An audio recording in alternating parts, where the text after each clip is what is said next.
Bonjour chers internautes, bonjour chers téléspectateurs, c'est l'émission Deux valent mieux que un qui est en train de passer à cet instant sur la chaîne Congo Locale qui est une des chaînes faisant partie de Epibox TV sur le canal 24. Au sort aussi, si vous n'avez pas l'Epibox TV, vous êtes en train de nous suivre via les réseaux sociaux, principalement par YouTube, ou soit via les partages qui se font sur WhatsApp, sur Imo, sur Facebook ou sur Instagram pour la gloire de Dieu.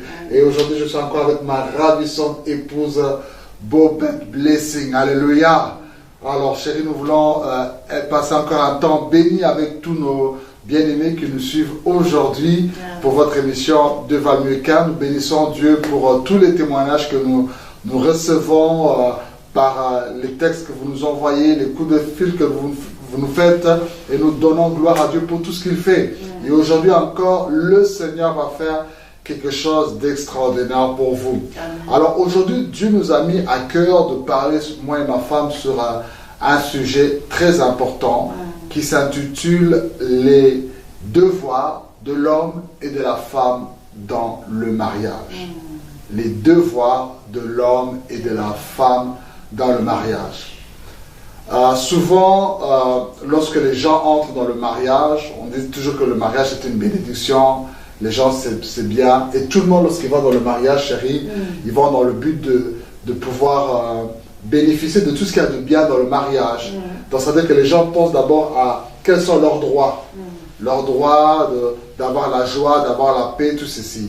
Mais les gens oublient que c'est vrai que le mariage est une bénédiction, que tu as droit à beaucoup de choses dans le mariage, mais dans le mariage, il y a aussi des devoirs. Voilà. Voilà pourquoi nous voulons parler des devoirs de l'homme et de la femme dans le mariage.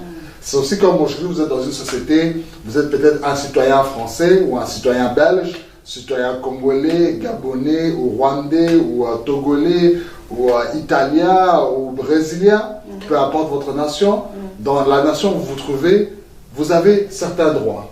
Que non, en tant que citoyen français, tu peux faire ceci. En tant que citoyen belge, tu as droit à telle allocation. En tant que citoyen congolais, tu as droit à postuler comme candidat à la République. Il y a certains droits. Mais, à part les droits, la nation dans laquelle vous êtes vous demande aussi certains devoirs à accomplir. C'est-à-dire que tu as le droit à faire, mais tu as aussi certains devoirs que tu dois faire. Maintenant, le problème, c'est qu'aujourd'hui, beaucoup d'entre nous, nous venons dans le mariage seulement en pensant à mes droits. Qu'est-ce que j'aurai, qu'est-ce que j'aurai. Nous oublions que d'abord le mariage, non seulement il y a des droits, mais j'ai aussi des devoirs, c'est-à-dire des responsabilités, des obligations. Que je le veuille ou je ne le veuille pas, je suis obligé de respecter cela pour pouvoir bénéficier aussi du droit qu'il y a dans le mariage. Voilà pourquoi la Bible déclare qu'il y a plus de bonheur à... Oui. Voilà, donc il y a plus de bonheur d'abord quand tu donnes qu'à recevoir. Et nous avons été bénis la dernière émission que nous avons fait le week-end passé. Nous avions reçu sur notre plateau le pasteur Alain Bayo qui a été une grande bénédiction. Ici nous le saluons encore. Pasteur Alain Bayo, que Dieu te bénisse, ça a été une grande bénédiction. Beaucoup de témoignages. Alors le pasteur Alain Bayo, chérie, il avait dit quelque chose, il a dit que non, dans le mariage, on ne vient pas pour être heureux, mais on vient d'abord pour rendre l'autre heureux. Voilà. Donc, c'est-à-dire que quand tu comprends quels sont mes devoirs, je ne vais pas d'abord venir pour chercher à être heureux, mais d'abord à rendre ma femme heureuse, à rendre mon mari heureux. Donc, alors aujourd'hui, nous voulons parler sur ce qui concerne les devoirs de l'homme vis-à-vis de sa femme et aussi des devoirs de la femme vis-à-vis de son mari. Alors on va commencer par nous les hommes, à tout seigneur, à tout honneur. On va commencer par nous les hommes, et ma femme sera là aussi pour m'épingler. Elle va défendre la cause des femmes à cet instant. Donc mesdames, vous qui nous suivez, elle est là, votre porte-parole pour défendre la cause, et moi je suis là pour défendre la cause de tous les hommes. Donc nous voulons parler d'abord sur le devoir de l'homme vis-à-vis de la femme. Alors, quand nous étions en train de prier le Seigneur, moi et toi, chérie, et en train de méditer et de voir ce que Dieu pourrait nous placer dans le cœur pour pouvoir parler aux gens, Dieu nous a fait comprendre premièrement que l'un des premiers devoirs, c'est pas, il y a plusieurs devoirs, nous allons donner quelques-uns, mais l'un qui nous est venu au cœur, c'est le premier devoir de l'homme vis-à-vis de sa femme, c'est que le mari doit aimer sa femme. Et là, on va lire un passage dans la parole de Dieu, si vous voulez, pour pouvoir appuyer cela. Lisons dans Éphésiens chapitre 5, Éphésiens chapitre 5, le verset 25, et puis le verset 28, et puis nous aurons le verset 23. Donc si nous lisons Éphésiens chapitre 5, le verset 25, il est écrit « Marie, aimez votre femme comme Christ a aimé l'Église et il s'est donné lui-même pour elle. » Ensuite, nous pouvons lire le verset 28, toujours dans Éphésiens chapitre 5, lisons le verset 28, il dit « C'est ainsi que les maris doivent aimer leur femme. Comme leur propre corps. » Voilà. Et puis, lisons oui, comme leur propre corps, celui qui aime sa femme s'aime lui-même. Bon, c'est profond ça. On va dire beaucoup de choses ici. Hein? Et puis, le verset 33, il est écrit « Du reste, que chacun de vous aime sa femme comme lui-même. » On peut s'arrêter ici, parce que l'autre point, on va avoir après. Voilà. Donc, ici, dans le texte que nous venons de lire, moi et ma charmante épouse, on me parle sur le devoir qui est de l'homme, qui est d'aimer sa femme. Cher monsieur, chers frères et sœurs dans le Seigneur, notre devoir à nous en tant qu'hommes, c'est d'aimer notre femme. Chérie, je veux te dire que mon devoir numéro 1 aujourd'hui, c'est de pouvoir t'aimer. Et c'est bizarre, c'est que Dieu n'a pas dit cela à la femme. Mais Dieu donne un ordre. C'est pas que Dieu donne une option à l'homme que non, si tu veux, tu peux aimer ta femme. C'est une obligation. C'est une obligation. Donc l'homme est obligé d'aimer. Parce que dans la nature de l'homme, on n'est pas... on est tellement rationnel, on réfléchit toujours avec la raison que les sentiments ne sont pas là. Tandis que vous, déjà, les femmes, Dieu ne vous a pas dit, ne vous a pas ordonné que vous devez aimer vos maris, parce que la femme, déjà, lorsqu'elle naît, vous, je ne sais pas comment tu peux expliquer cela, vous avez déjà un cœur là pour... Un grand cœur. Ouais. Un cœur de maman. Un cœur de compassion, un cœur plein d'amour et tout. Donc, j'espère, c'est pour ça que Dieu a ordonné à l'homme d'aimer. Parce que nous, on a déjà cet amour-là. Si l'homme vient avec cet amour, donc toi, tu en as déjà. C'est ce qu'on dit que l'autre sujet, on va parler de ça après. Parce que quand tu aimes, le reste va venir. Donc ça veut dire que les femmes ont déjà ça en elles, aimer. C'est facile pour une femme. Voilà pourquoi je remarque que les femmes aiment beaucoup les films romantiques. Elles aiment beaucoup les films... comme ma femme, elle aime beaucoup tout ce qui est les films Nollywood, tout ceci. Bon, moi aussi, des fois, par amour pour elle, je me mets à côté, je regarde. Mais ouais, je suis beaucoup plus passionné par tout ce qui est débat politique, match de football. Ça, c'est ça, nous les hommes. Mais les femmes ont ce penchant-là. Et voilà pourquoi les chanteurs du monde ont compris cela. Ils aiment beaucoup faire des chansons sur l'amour des femmes. Et vous verrez que parmi les fanatiques, ce sont souvent les femmes qui sont là tout autour. Parce qu'elles ont déjà ça en elles. Tandis que nous, les hommes... Comme nous, la femme aime se sentir aimée. Donc, même si tu ne lui donnes pas beaucoup de choses, même si tu n'es pas riche, même si tu ne lui donnes pas de millions, mais elle a besoin de cet amour-là. Parce que cet amour que vous nous donnez, ça nous rassure. Hein? Ça nous donne vraiment... On sait ça. Une femme, hein, tu vois, considérer et tout. Mais quand un homme t'aime pas, tu vois, il te considère même pas et tout, et ça nous rend vraiment triste. Une femme vraiment aime pas que tu puisses avoir des millions, que tu puisses avoir tout pour que... Non. Seulement ton amour là, c'est ce qui la rassure, ça lui suffit vraiment. C'est pour ça que je comprends des fois, tu verras, ou soit dans des films, bien dans des histoires où on a appris où une femme était avec un homme qui avait beaucoup d'argent, mais du coup, elle abandonne cet homme-là pour partir avec un autre homme qui n'a pas le même argent que cet homme, mais parce que cet homme lui donnait l'amour que le premier homme ne lui donnait pas. Ouais. Donc vraiment une femme a besoin d'être aimée.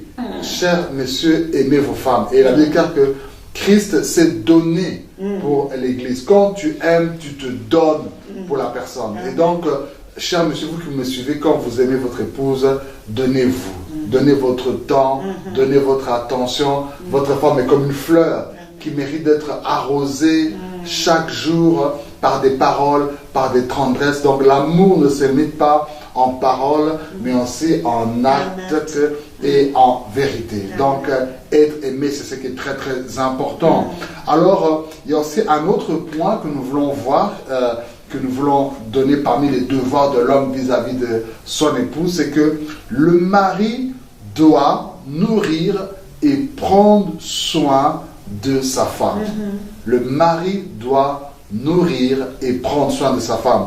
Et là, on peut, chérie, si tu peux faire la lecture de Éphésiens, toujours dans Éphésiens, vous pouvez toujours prendre votre Bible, on est toujours dans Éphésiens, le même chapitre, chapitre 5, le verset 29. On est toujours dans Éphésiens, chapitre 5, le verset 29. On va faire la lecture au nom de Jésus. En effet, jamais personne n'a détesté son propre corps. Au contraire, il le nourrit et apprend soin, tout comme le Seigneur le fait pour l'Église. Amen. Alléluia. C'est-à-dire que quand quelqu'un aime son propre corps, chérie, non, il nourrit ce corps-là, mais il le prend soin. C'est-à-dire que quand je m'aime moi-même, je vais à aucun jour commencer à me blesser ou à me faire mourir de faim. Parce que j'aime mon corps, je vais entretenir cela. Et donc, de la même manière que je m'entretiens, c'est aussi de la même manière que tu dois aussi entretenir ta femme. Effectivement, parce que des fois on voit des hommes qui prennent soin de lui, lui seul. L'argent qui rentre dans le foyer, dans la famille, donc tu vois l'homme, il s'habille bien, il aime bien manger des choses extra, des luxe et tout, mais pour la femme et les enfants, c'est pas son problème. D'accord. Et ici même en Europe, on a quand même la grâce d'avoir même de toucher l'argent, peut-être des enfants et tout, peut-être la femme aussi travaille bien avec l'argent, mais tu verras l'homme veut avoir tout ça pour lui seul. Les enfants ne mangent pas bien, les enfants sont sales, la femme bizarre, vraiment, non, même pas le maquillage, parce qu'il y a des femmes qui aiment être naturelles, c'est pas mal aussi, mais tu es naturel, mais quand tu es présentable, c'est ça qui est bon, tu vois, mais il y a d'autres hommes, ils aiment tout avoir pour lui-même. Il prend soin de lui, de beaux costumes, des parfums et tout, mais la femme négligée. Là aussi, c'est pas bon. Oui, là, c'est pas bon, parce que la Bible te demande à prendre soin comme toi, tu prends. Moi, je suis avec toi, je témoigne. Laissez-moi vraiment témoigner pour mon mari, parce que des fois, il aime même que sa femme soit bien et que lui manque. Donc, si il avait une mauvaise femme, il allait dire, bon, comme il veut que moi je sois belle, je le laisse comme ça. Mais non, comme mon mari aime prendre soin de moi, moi aussi je prends soin de lui. Donc, je vais être présentable devant vous, alors que mon mari aussi soit présentable. Donc, je crois que vraiment le mari, vous devez vraiment prendre soin de nous, prendre soin de vos enfants, parce que c'est les dons que le Seigneur vous donne. Alors, il faut prendre soin. Oui. Et puis, quand tu disais ça, chérie, j'ai pensé à un passage dans la Bible où on dit que l'homme est l'image de la gloire de Dieu, tandis que la femme est l'image de la gloire de l'homme. Voilà, donc c'est-à-dire que quand, comme tu dis, chérie, si un homme prend soin de sa femme, c'est sa propre gloire. Je peux me dire à cet instant, les gens qui nous regardent dans la caméra, ils disent, ah mais cette femme elle est bien jouée, elle est bien habillée, bien sûr. Mais c'est ma gloire. Je suis heureux quand vous allez faire les commentaires derrière votre écran, devant votre télévision. Je suis heureux parce que ça c'est mon honneur. Mais si par contre en regardant l'écran, vous dites, mais elle n'a pas regardé comment elle s'est habillée, elle n'a pas regardé sa coiffure, tout ceci, ce sera ma honte à moi. Voilà, donc prendre soin de ton épouse, c'est d'abord un honneur d'abord pour toi-même. Parce qu'il y a d'autres hommes qui sont foires. C'est pas grave, mais moi, un homme comme ça, tu peux être beau comme ça, mais si ta femme, tes enfants sont sales ou bien pas vraiment présentables, donc tu n'es rien aussi, tu n'es rien devant nous, parce qu'il faut vraiment, quand tu es présentable comme ça, il faut que toute ta famille aussi soit propre, ta femme soit propre, là on dira, ah non, bravo à cet homme, parce qu'il prend soin de sa femme. Tout à fait. Oui. Et puis on dit que donc prendre soin et aussi nourrir sa femme, c'est donc l'alimenter, s'occuper de tous les besoins. Et ça c'est très très important parce que Dieu ne dit pas à la femme de nourrir et de prendre soin de l'homme, mais Dieu dit ça à l'homme. Donc c'est l'homme a la première responsabilité de répondre aux besoins de sa femme à la maison. La nourriture tombe sur le plan spirituel, qui est apporter la parole de Dieu dans la maison de Dieu, mais aussi sur le plan matériel et financier. Et là, je voudrais aussi interpeller les gens, parce qu'il y a beaucoup de gens qui, parce que la femme travaille, lui il ne veut plus rien faire, il croise les bras, il dort, il est seulement devant l'écran. Bon, on ne sait pas les circonstances qui font que peut-être ta femme travaille ou toi tu ne travailles pas, peut-être il y a des problèmes économiques ou des problèmes financiers, mais je pense, chérie, que vous les femmes, c'est que même si vous gagnez des millions ou bien des 1000 ou 5000 euros par mois, mais ton 1 euro là c'est important pour moi. Voilà, dans la femme, hein, la femme, même si tu lui donnes pas beaucoup de choses, mais elle a besoin des paix là de son mari. Même il ne gagne pas beaucoup. Mais si tu me donnes ne fût-ce que 10 euros, ma femme, je n'ai rien à te donner, mais prends quand même ne fût-ce que ces 10 euros pour acheter quelque chose. Ça me fait du bien. Tout à fait. Oui, je peux avoir beaucoup, mais ton argent là, moi j'aime ça. C'est plus que ce que tu gagnes. C'est plus que ça. Parce que c'est vraiment, c'est quelque chose que Dieu a mis en vous. Donc de prendre soin de nous. C'est la responsabilité. Moi je préfère même que tu prends même ma carte. Tu prends même ma carte, mais tu viens me donner même quelque chose de moi-même, mais je sais que c'est mon mari qui m'a donné. Ça va me faire. Donc ça c'est très fort.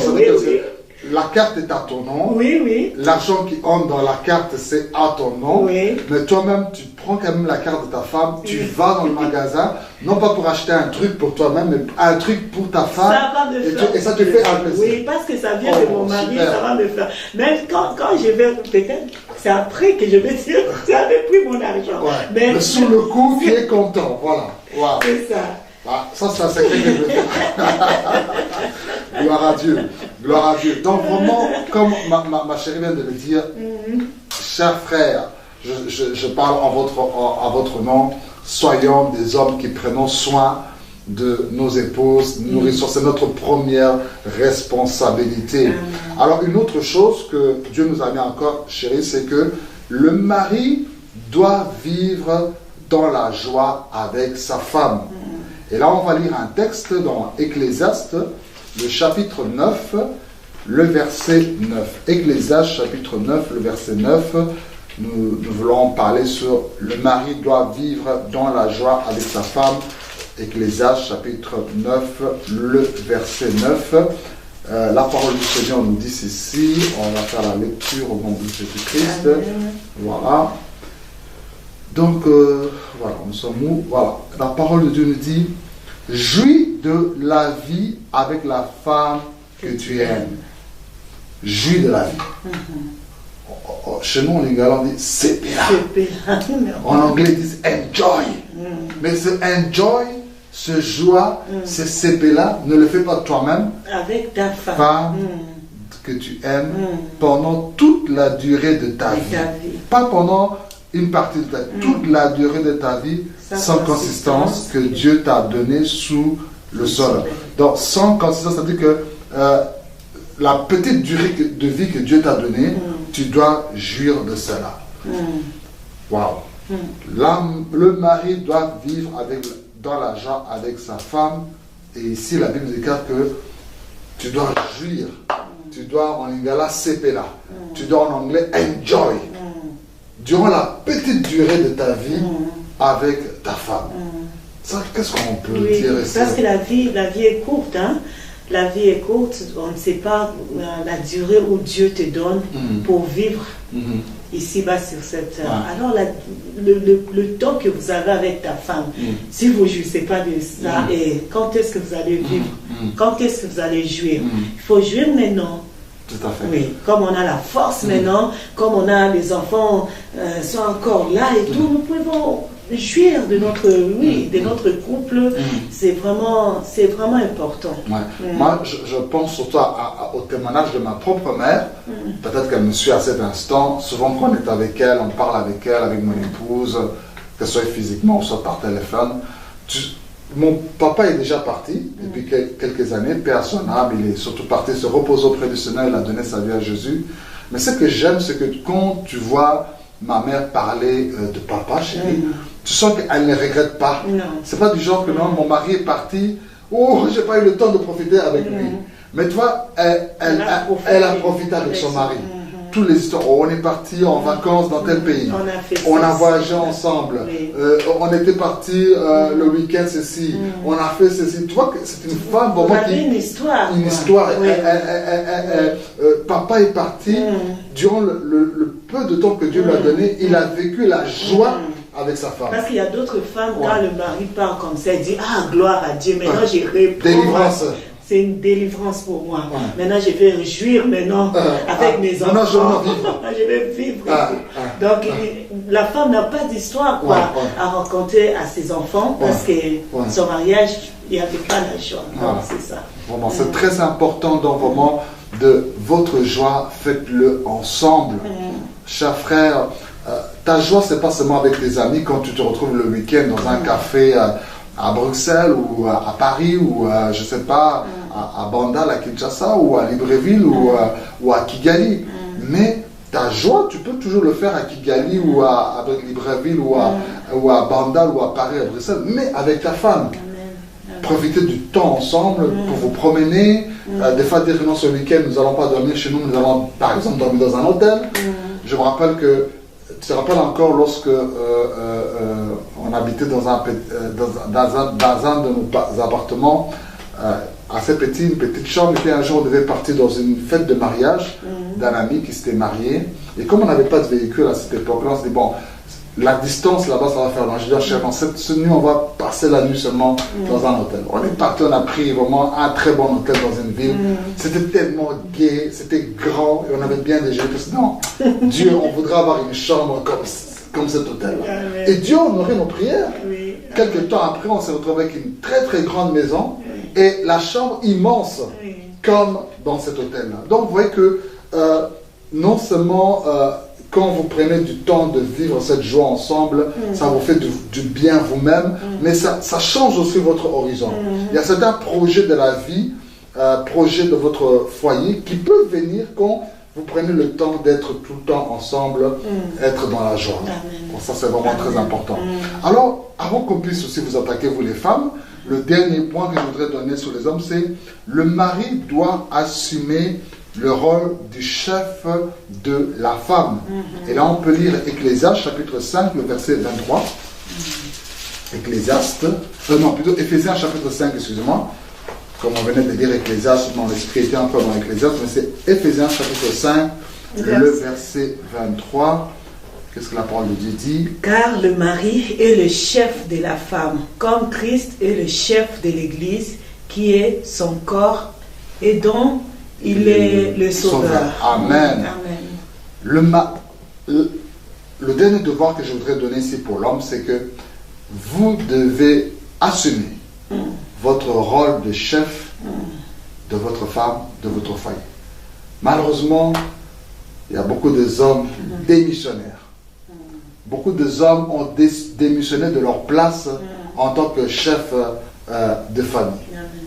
Soit c'est parce qu'il n'a pas d'emploi, soit parce que la vie est devenue trop dure, soit c'est parce qu'il ne veut pas assumer les responsabilités, mais beaucoup d'hommes sont démissionnaires. Et il est très important pour que la stabilité dans votre foyer, c'est que chaque homme prenne sa place en tant que chef de sa femme, chef de sa famille, comme Christ est le chef de l'Église.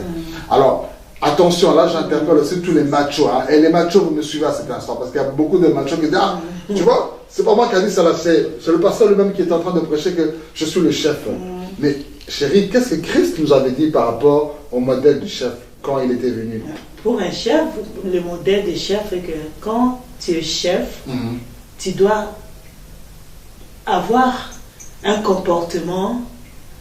Parce que des fois, chez nous, hein, les Congolais ou bien les Africains, quand tu es chef, c'est maltraiter la femme. Quand tu es chef, c'est je sais pas comment brutaliser. Tu brutalises les enfants. Donc, les chefs, quand ils rentrent à la maison, il faut que tout le monde soit paniqué. Tout là.